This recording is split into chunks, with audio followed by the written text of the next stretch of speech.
Yo, what is going on, everyone? My name is Nick, or The Notorious Fantasy, and in today's video, we're going to be going in depth into my top 32 ranked running backs for week number 6 of the 2022 fantasy football season. But before we could get into things, I would like to ask that if you guys are new to the channel and you do end up enjoying today's video, that you please make sure to hit that subscribe button down below. And while you're down there, whether you are new to the channel or not, please make sure that you do leave a like on today's video. It would help me out a ton. And if you do want to follow me on Twitter, please do so at Notorious FNTSY. I would also like to ask additionally, if you guys have any questions about week number 6, to please make sure that you ask down below in the comment section. I love talking to you guys down there. So without further ado, let's get in to today's top 32 running back rankings for week numero 6. We begin with running backs 1 through 8, headlined by Saquon Barkley of the New York Football Giants, going up against the Baltimore Ravens this week at home in MetLife. Last week, despite suffering that shoulder injury in that game up against the Packers in London, Saquon Barkley still had 13 rushes for 70 yards, 6 targets, 3 receptions, 36 receiving yards, a score,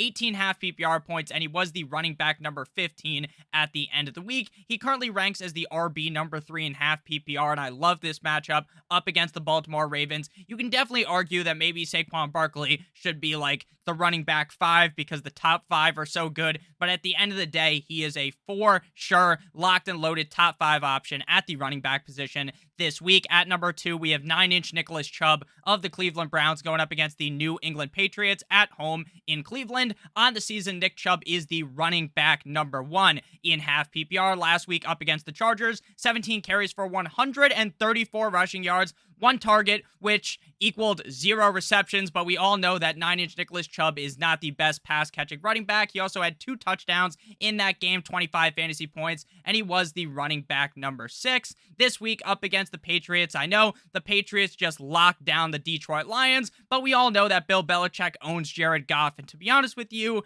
Dan Campbell isn't the smartest coach. He's not the sharpest knife in the cupboard, in the cupboard, as we would say. So I think Nick Chubb has a big game here up against the Patriots. He has had 3 games in a row of over 100 yards, and 4 of the first 5 games this season, he has went over 110 rushing yards. Next up, we move to number 3 with Mr. Clean himself, Austin Eckler of the LA Chargers, going up against the Denver Broncos on Monday Night Football. I know I've talked about this a bunch. I'm basically beating a dead horse at this point, but watching the Denver Broncos on primetime again, it's just chef's kiss menu week. It's what everyone wanted to see. Now, to start off the season, Austin Eckler was on a rocky road, a rocky roller coaster. RB28, then he was RB9, then RB29, and I was starting to think, man, I'm worried about Austin Eckler because his only good game was because in the first 3 weeks, obviously weeks 4 and 5, he was really good.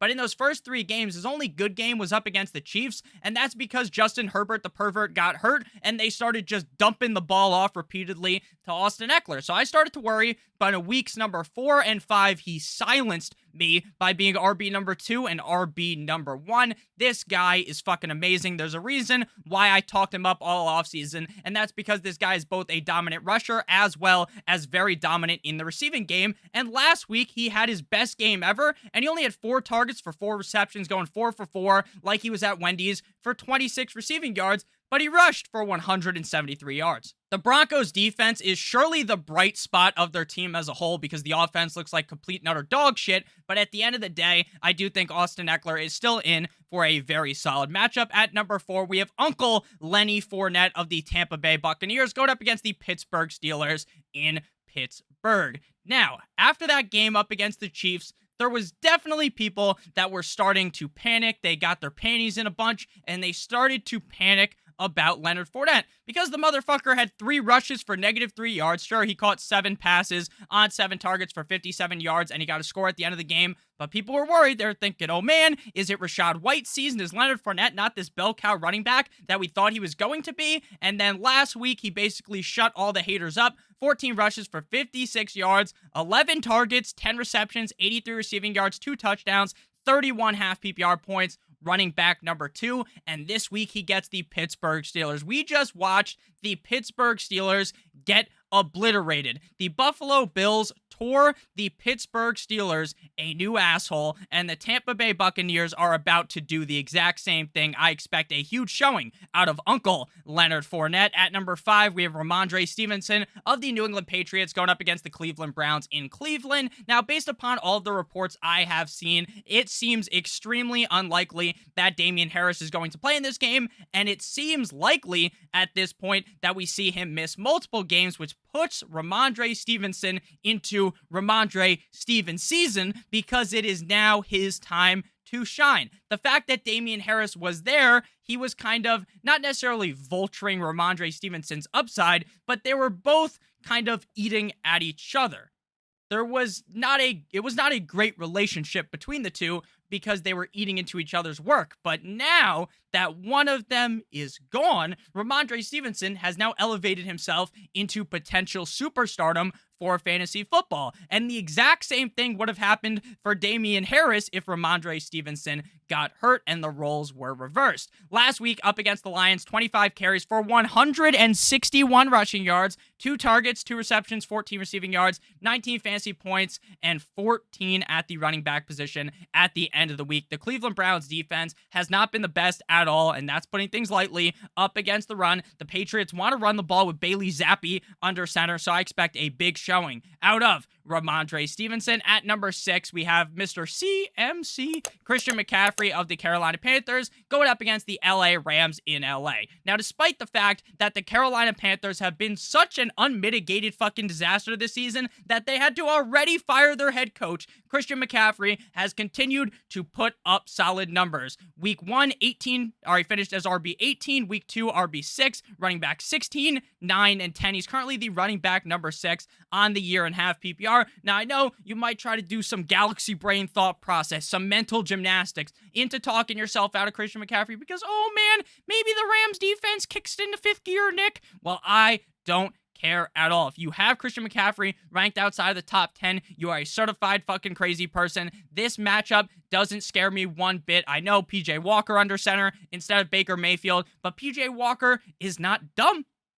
He's not a fucking idiot. He knows that he should be dumping the ball off to the best player, and that is Mr. Christian McCaffrey. At number 7, it seems as though we are going to be seeing the return of Jonathan Taylor after his absence in Week 5 in that luxurious primetime game up against the Broncos. Jonathan Taylor participated in practice for the 2nd consecutive day today, as I'm recording today's video on Friday. This season has not been what most people would have thought out of Jonathan Taylor, right? Week 1, it's back to being the old Jonathan Taylor, right? 31 rushes, 161 rushing yards, 7 targets, 4 receptions, 14 receiving yards, 1 touchdown, RB number 2 at the end of the week. But then after that, RB 33, 23, and then RB number 59. But if there was ever a game to be a bounce-back performance, it would be up against the Jaguars. Their pass defense does look pretty decent. The rush defense definitely could be significantly better, to say so the least. So I think Jonathan Taylor should have a big bounce-back performance here, but I don't think we should be, just as a consensus of fantasy analysts, just ranking Jonathan Taylor blindly in the top fucking 5 anymore, because with how bad this offensive line has been in Indianapolis, a certified turnstile, they part like Moses parted the Red Sea. I fully do not expect Jonathan Taylor to have like RB1 in this game, like to be the RB1, but I do think he's definitely worthy of being inside the top 8. But if he shits the bed again, then I'm going to have to start panicking and ranking him lower. You just have to adjust. It's been a decent enough sample size to where we have to move him down if he does not perform in this matchup. At number 8, we have Alvin Kamara of the New Orleans Saints going up against the Cincinnati Bengals at home in New Orleans. Now, last week, Taysom Hill broke fantasy football. He scored 1 million touchdowns. And even despite the fact that Taysom Hill went fucking bananas, Alvin Kamara was still the running back number 8 with 23 carries for 100+ rushing yards, 6 for 6, 6 targets, 6 receptions, 91 receiving yards, 20 fantasy points, and he didn't even score a single fucking touchdown. Now, I know through the first 2 starts of the season, Alvin Kamara was not the best, but I think he's back on track, and with the Red Rifle, Andy Dalton, more than likely under center, we're going to be seeing a bunch of dump-offs to Alvin Kamara. I expect a solid game out of him, and I think if you run last week's game back another time, Taysom Hill probably doesn't score 1 million touchdowns, and Alvin Kamara maybe gets 1 or 2 in that spot. Now we move to running backs 9 through 16. At number 9, we have Dalvin Cook of the Minnesota Vikings going up against the Miami Dolphins in Miami. Now, the Miami Dolphins run defense has, to say the least, been fucking awful. They've been atrocious, and that's a nice way of putting things. In years past, the Dolphins defense would literally get trains ran on them. The defense stood no chance. I could have been the running back for some of these teams, and I could have ran for maybe 10 yards, and that is impressive in itself. That just shows how bad the defense was. Now, at the beginning of the year, things were starting to look better, but now that the defense is banged up, they are getting fucking their ass bent over and slapped repeatedly, fucking 50 Shades of Grey style. I think Dalvin Cook should have a pretty solid performance. To start off the year, Dalvin Cook was far from ideal. He still isn't necessarily locked in to be a top 10 back or a top 5 back every week, but I do really believe he deserves his spot inside of the top 10. He had a solid game last week up against the Bears, 18 rushes, 94 rushing yards, 2 for 2 in the receiving game, 27 receiving yards, 2 tugs, 7 at the running back position, 25 half PPR points. I think he's going to have a nice game here up against the Dolphins. At number 10, we have Jeff Wilson Jr. of the San Francisco 49ers going up against the Atlanta Falcons. Wilson, Mixon, Hall, Walker, and Sanders, and even Dalvin Cook, like running backs 9 through 14 on my list, are all extremely close.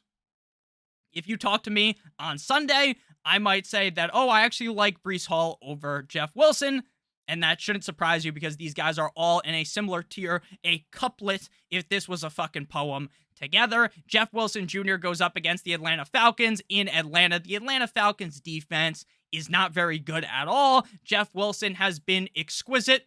Chef's kiss, magnifique, as the starting running back on this team. They did bring up Tevin Coleman. This is a Tevin Coleman revenge game up against the Atlanta Falcons, but at the end of the day, Jeff Wilson is still that guy. He's been a top 20 back in both of the last 2 games. He did it against the Rams, which is a tougher defense here. The Atlanta Falcons defense, again, not very good against the run. I love Jeff Wilson Jr. in this matchup. At number 11, we have Joe Mixon of the Cincinnati Bengals going up against the New Orleans Saints in New Orleans. Now, the thing with Joe Mixon is this guy has not been efficient at all. This guy has been the opposite of efficient. He continues to get the touches, but he's only running 3.1 yards per attempt. This man is basically the premier Antonio Gibson, the step-up version of Antonio Gibson, because he's not doing shit, but he's on a much better team that can elevate him. He's only scored 1 touchdown on the year, and that was up against the Dolphins in week number 4. Last week, 14 rushes for 78 rushing yards, 3 targets, 3 receptions, 10 receiving yards, 10 half PPR points, running back number 27. The Saints defense has definitely not been as good as I thought they were going to be. I was personally a big fan of the Saints defense going into the season, and I was very wrong on that. The Saints defense has not been very good. I like Mixon because of the volume, but I do worry that does he really have the ceiling to be a top 5 guy weekly, because he just doesn't look good. He's getting it done because he gets so many fucking carries every single game, and he does see a couple dump-offs, gets about 3, 4, 5, 6 targets every single game before we move to running back number 12 and beyond, to infinity and beyond, like on Buzz Lightyear. I would like to give you guys a quick word from our friends and our sponsor of today's video over at DraftKings Sportsbook. If you bet $5 on any sports pregame money line, you will receive $200 in free bets if your team wins. If your team wins. So since your bet has to win, I want to give you guys some picks that I really like, and I think the best way to attack this promo to guarantee that you win the free bets is to go to the high favorites on college football Saturday. Texas money line up against Iowa State. They're minus 740. All you have to do is bet $5, and as long as that hits, they will give you $200 in free bets. Another one will be Ole Miss money line minus 700 up against Auburn. Again, you got to click the link in the video description to activate the offer. If you want to do NFL, it's a little bit more risky. The Rams minus 460 up against the Panthers, or the Buccaneers minus 365 up against the Steelers. So please make sure you guys check that out. Not a lot of sports books are willing to give you free money when you sign up. So if you are a new user, please make sure you check that out to claim your free $200 in free bets. as long as the money line bet hits, which is why I would go with one of those college football Saturday favorites. Back on into things at number 12, we have Breece Hall of the New York Jumbo Jets going up against the Green Bay Packers in Lambeau Field. We have now seen 4 games in a row for Breece Hall where he is inside of the top 20 running backs. Last week, he was the running back number 4 up against the Dolphins. 18 carries for 97 yards, 2 targets, 2 receptions for 100 yards, 1 touchdown, 27 fantasy points, again, RB number 4. The Packers defense just got plowed. They got absolutely butt-fucked by Saquon Barkley last week, and I think Breece Hall could do a similar thing. Now, we did see Michael Carter see some fair involvement in that game, but it really does appear that this is the Breece Hall backfield now, that Breece Hall is the captain now, and I fully expect Breece Hall to put up a solid score up against this not-so-hot Packers run defense. Moving now to RB13, we have another rookie, Kenneth Walker III. Sir Kenneth Walker III of the Seattle Seahawks going up against the Arizona Cardinals at home in Seattle. Rashad Penny sadly gets hurt, out for the season, so now it's Kenneth Walker time in Seattle. You don't draft a running back as highly as you draft Kenneth Walker if you're the Seahawks. If you plan to use fucking DJ Dallas a bunch, I think Kenneth Walker is going to be the guy. Now, the sample size isn't the greatest, right? He's only had 23 carries in 4 games, but he does average 6.3 yards per carry. Last week up against the Saints, 8 rushes for 88 yards and a touchdown, 15 fantasy points, running back number 19, but we're obviously going to be expecting him going forward to get more than 8 carries. If he only gets 8 carries in this game against the Panthers, he's probably not going to live up to the hype that I included, me and a lot of people have put on him, right? It's not like I'm the only asshole that is Kenneth Walker ranked inside of the top 20. I'm sure a bunch of people do. This matchup up against the Cardinals have been a disaster both offensively and defensively. Obviously, the offense has been okay, but in reality, compared to what we thought they would be, they've been a disaster. I like Walker here in this spot. Walker, Texas Ranger, up against the Arizona Cardinals. Number 14, we have Miles Sanders. Now, I have been one of the biggest advocates against this man. I have talked shit for years against Miles Sanders, and it has paid off. Paid off swimmingly. For years, you fade Miles Sanders, you ride with me, and it was correct. But this season, man oh man, if you drafted Miles Sanders where you did, you got an immense discount. He was like the fucking pot at the end, or the pot of gold at the end of the rainbow where that little Lucky Charms leprechaun is at. All right, Miles Sanders, he had 15 rushes for 58 yards, 3 targets, 2 receptions, 7 fantasy points, RB37 last week, but he's been a top 18 running back 3 times in week 4. He was the number 3 running back. The Cowboys defense is great against the pass. They're all right up against the run. I think that the Philadelphia Eagles are going to continue to run the ball aggressively. The biggest contingent towards loving Miles Sanders on any given week is Jalen Hurts. Because while Jalen Hurts has looked terrific as a passer this season, he still has his legs. He's still going to be running the ball, and he could vulture some touchdowns away from Miles Sanders. We've seen Sanders score 3 total touchdowns on the season. I like him a decent amount this week, but there's always something in the back of my head telling me to be slightly worried because of Mr. Jalen Hurts. At number 15, we have Aaron Jones, Mr. Aaron Jones of the Green Bay Packers, going up against the Jumbo Jets. Now, expert consensus rankings right now on Fantasy Pros have Aaron Jones as the RB10. I got him at RB15, and that is because I am just nervous because the running back situation in Green Bay is never crystal clear. They always want to use Quadzilla, A.J. Dillon. Aaron Jones looks good. He looks like the better back, but on any given week, one of them could end up outscoring the other one drastically. They both might end up sucking ass for fantasy. This week they get the Jets, so I think Aaron Jones could have a good game, but this situation is just super annoying to try to decipher and break down every week because in reality, your guess is as good as mine as to who's going to outtouch the other one in any given matchup. Next up, we move to number 16, Eno Benjamin of the Arizona Cardinals going up against the Seattle Seahawks. Now, based upon what I have read on the interwebs, it does appear that James Conner will be out on Sunday. Nick, What happens if James Conner does play on Sunday? Well, then you take Eno Benjamin, you dribble him between your legs, and you throw him back down in the rankings, and you lift James Conner up. But based upon everything that I have read, it seems to be no bueno towards James Conner playing. So Eno Benjamin, they don't have Williams as well, so they're going to really need to heavily utilize Eno Benjamin. I got a lot of questions on the Thursday Night Football live stream. I'll also be live Sunday before the games at 11:30 p.m. Eastern Standard Time, so make sure you guys do check that out. But I got a lot of questions between Walker and Eno Benjamin. It is definitely close for me. I like the matchup against Seattle. This game has all the makings to be a tit-for-tat, rock'em sock'em robots, high-scoring affair. But I think I would lean with the guy that I just think's a better player in Walker compared to Benjamin. But as a whole, I do definitely think Benjamin is in for a pretty solid performance this week up against that Seahawks defense that has been, you could sniff them through the screen. They stink. At number 17, we got MG3, Melvin Gordon III, up against the LA Chargers in LA in a revenge game. But is it really a revenge game if you play in the same division? You've already played them a bunch of times. I'm not sure about that. But hey, let's have fun with the revenge game narrative. Melvin Gordon is pretty clearly right now the running back number 1 on this team with Javonte Williams out for the season. They do bring in Latavius Murray. They also have Mike Boone. Melvin Gordon is dealing with a neck/ribs injury, which never sounds the best. But I do think he's going to end up suiting up on on Monday, I should say, as the lead back. I'm not too worried about that. But I think all it's going to take is, like, Melvin Gordon has fumbleitis. If he fumbles, like, twice in this game, I think his job might just be stolen by Latavius Murray. Now, again, Latavius Murray did just join the team last week. He was inactive last week, but Latavius Murray is better than Mike Boone. And I don't think Melvin Gordon has this super strong fucking grip around the running back 1 workhorse role in this offense. And if you asked me before the season, Javonte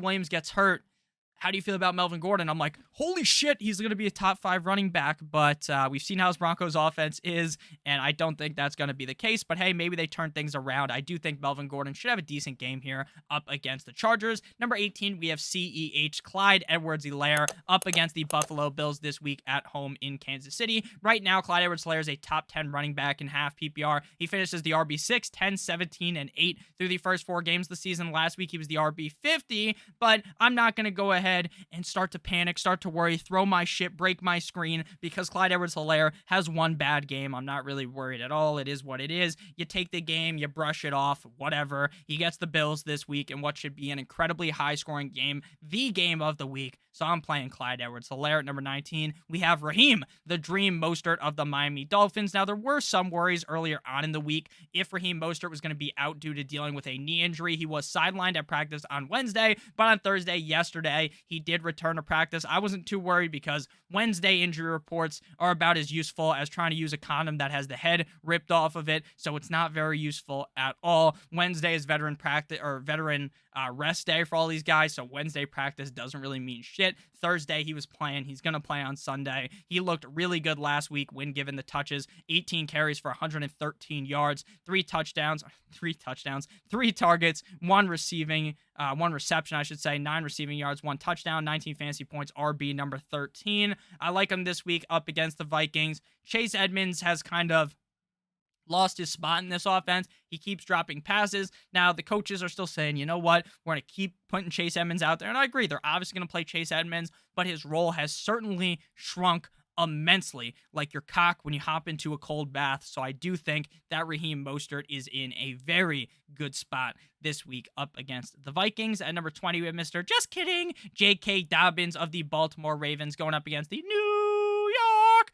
Football Giants in New York. So week 4 up against Buffalo, the man scores 2 touchdowns. He's RB10. He's tip-top, looking amazing. Last week against the Bengals, not so much. RB number 55. They have other running backs on the team. They also suffer the same issue. J.K. Dobbins has the same issue that Miles Sanders has, is that their quarterback is so good at running the ball that at times they're going to get vultured by Lamar Jackson. The Giants defense has looked significantly better than what I thought and what most would have thought going into the season. I still think Dobbins is a decent start, but I am definitely cautious because there's so many outside factors that go into things. Now we really enter the danger zone. After J.K. Dobbins is where things start to get incredibly risky. Najee Harris was a first-round draft pick in fantasy football, and guess what? The man is running back number 30 right now in half PPR. He averages 3.2 yards per attempt, which is not good at all. He's only been a top 20 back twice thus far this season. He gets the Buccaneers this week, and we know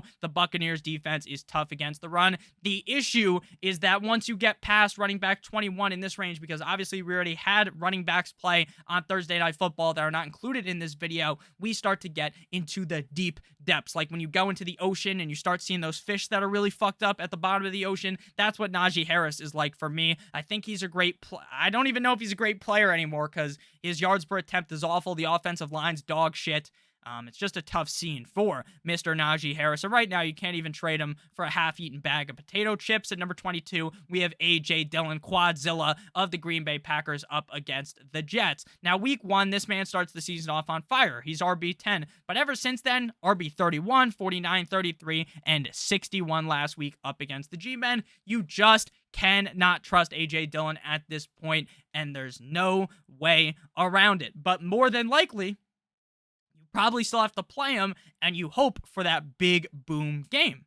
He's had 18 carries as his highest on the year. He gets targets, but the Packers team hasn't been the best. I expect them to look good against the Jets because the Jets are just on this crazy rise. The Packers just lost to the fucking Giants, so it seems like one team's on a real high, one team's on a real low. Things are about to middle out, and the Packers win this game by 1 billion, but if I'm being honest with you, I don't know if you should trust A.J. Dillon. At number 23, we have Devin Singletary of the Buffalo Bills going up against the Kansas City Chiefs in Kansas City. Again, this is the game of the week. I personally love Devin Singletary going into the season, but the issue now is through 6 weeks is that, my thought was, all right, they saw how good Singletary looked at the end of last season. He was on fire. They're going to be up in these games, so they're going to run. But what turns out is when they're up in the game, they just keep kicking the shit out of the other team. It's like in Call of Duty, when you kill someone, and instead of just walking away, you just teabag them. That's basically what the Bills do. They just teabag the other team into submission after they're already up by like 24 points. They just keep throwing the ball. And it's crazy because they could easily just run the ball a million times with Singletary and get out of there, but instead, they just jam their cock down the throat of their opponent. Against the Chiefs, it's going to be high scoring. Devin Singletary could hop his way on into the end zone. I don't doubt that. But outside of that game up against Miami, Devin Singletary hasn't been shit. He had 11 targets in that game. His highest since then is 5. I wish Singletary was given more opportunity because I think he can succeed, but with what we've seen, it's hard to project that. Number 24, we got Kareem Hunt of the Browns going up against the Patriots. Now, every week, Kareem Hunt is one of those guys that you play. If he has a good game, he could probably be like a top 10 back. He was RB5 week 1, but realistically, probably like a top 10 back on his bad day is going to be RB like 32. You start him every week. You hope that he gets enough receptions and maybe he could take one to the house. But you're never really expecting the most out of him because of just how good 9-inch Nicholas Chubb has been. Now, if Nick Chubb was struggling, then you could probably have higher hopes for Kareem Hunt. But with how good Nick Chubb looks, there's really no reason to give Kareem Hunt 15-plus touches a game.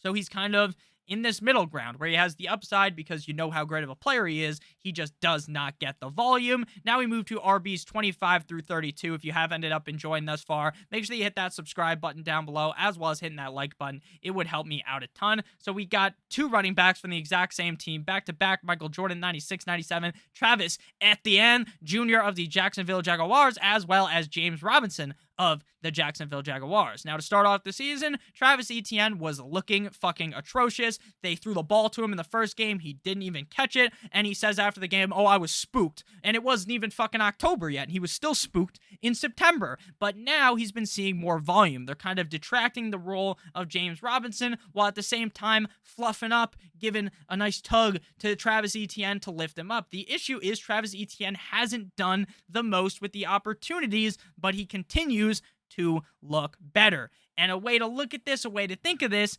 is like Etienne's rookie year because Etienne was out all of last year. So they were giving the touches to the veteran early, and now they are trusting Etienne with the keys to the city now. So I think James Robinson's a better running back as a whole than Etienne.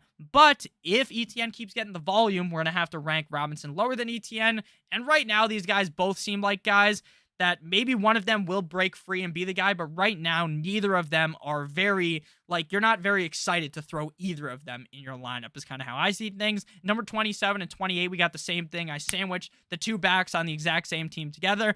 Tony Pollard of the Dallas Cowboys, as well as Ezekiel Elliott of the Cowboys, going up against the Philadelphia Eagles in Philadelphia on Sunday Night Football. Tony Pollard has had 3 games inside the top 24 inside the first 5 weeks. Ezekiel Elliott has had 1.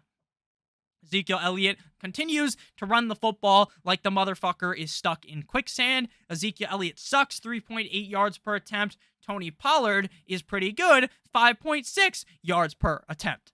So the problem here is, again, it's the usage. It's the fact that the team wants to massage the balls of Ezekiel Elliott and they don't want to give the load to Tony Pollard. Now, in a perfect world, I get on my phone, I fucking call up Jerry Jones and he switches everything around and Tony Pollard is the guy. But Fat Mike McCarthy, that Kool-Aid man looking motherfucker, they want to continue to feed the ball to Zeke. If you want to win games, you give the ball to Pollard, but they don't know that. Apparently, they can't figure that out in Dallas. At number 29, we have Cam Akers of the LA Rams up against the Carolina Panthers. Now, I've dogged on Cam Akers. I've said the same shit I've said about Zeke, about Cam Akers. You hand the ball to Akers. You want to know how you ruin a drive? You give the ball to Cam Akers. The guy is awful, 3 yards per attempt. Maybe it's because he's coming off that injury. Sure, it is what it is, but Cam Akers has been awful. But if there was ever a game for him to finish inside the top 24, which he hasn't done yet this season, he's currently RB 56, it would be up against the trash Carolina Panthers. It would be a game where Stafford slays the defense, a game where Cam Akers goes balls deep into the Panthers. The problem is, based upon what we've seen from a sample size of the season, it seems very unlikely that even with this super positive matchup, this supercalifragilisticexpialidocious, I said that wrong, matchup, supercalifragilisticexpialidocious matchup, Cam Akers is probably going to end up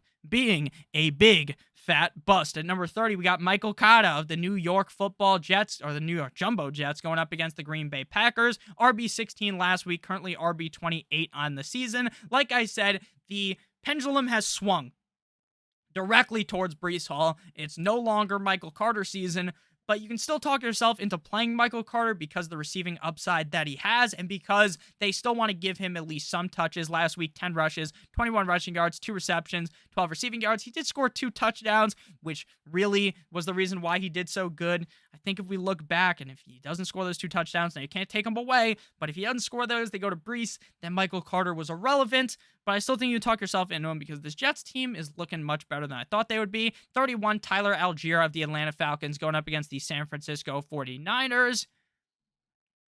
Like, I get why you pick up Algier. I told you guys to pick up Algier. The issue is the matchups. Last week he gets the Bucks. This week he gets the Niners. The Niners have some defensive injuries, but at the end of the day, that still doesn't matter. Like, this Falcons team isn't the best at running the ball. It's not like they have a great offensive line, and they're playing up against the Niners defense. I just don't really see a scenario where Tyler Algier really smashes, even though I think he's a decent enough player. 32, Mr. Irrelevant, Darrell with 2 L's and 2 R's, Henderson of the LA Rams, and he's also a junior, little Darrell, going up against the Panthers. Look, they gave him the touches at the beginning of the season and it worked. Now they've been trying to give the ball to Akers and it hasn't worked. Now, if you're Sean McVay, realistically, you're this big brain coach, this guy that everyone gets down on their knees, they scrape their knees, sucking this guy's cock off on TV. Darrell Henderson should be the guy, but he's not, so you can't rank him highly. So thank you guys all so much for watching today's video. If you did end up enjoying, make sure that you hit that subscribe button down below, as well as hitting that like button. It would help me out a ton. If you do want to follow me on Twitter, please do so at NotoriousFNTSY. And if you have any questions about week number 6, please make sure that you leave it down below in the comment section. I love you guys all so much. Hope you all have a great rest of your guys' day. And as always, make sure you also check out DraftKings. Make sure you click on the link in the description. Bet those $5 to get that $200 in free bets. Again, your bet has to win, though. Make sure you guys do check that out. Let me know down below in the comment section who you're picking to win this week with that free money, or with that $5 money line bet to get the $200 in free bets. I love you guys so much. I hope you have a great rest of your guys' day. And as always, goodbye.